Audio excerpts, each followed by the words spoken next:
Hello' friends, সকলোকে শুভ সন্ধ্যা জনাইছোঁ। আমাৰ অসমীয়াত এষাৰি ফকৰা যোজনা আছিলে যে যি মূলা বাঢ়ে তাৰ দুপাততে চিন, মৰ্ণিং শ্ব'জ দ্য ডে।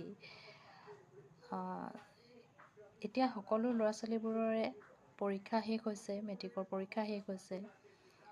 তো মই অভিভাৱকসকলক কৈছোঁ, তেওঁলোকক মোবাইলটো নিদিব।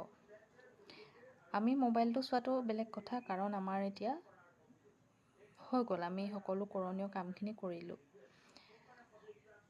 তেওঁলোকক এতিয়া আপোনালোকে কিতাপৰ লগত চিনাকি কৰক, দুই এখন বাহিৰা কিতাপ কিনি দিয়ক আৰু পঢ়িবলৈ দিয়ক, কিতাপৰ লগত বন্ধুত্ব কৰিবলৈ শিকাওক।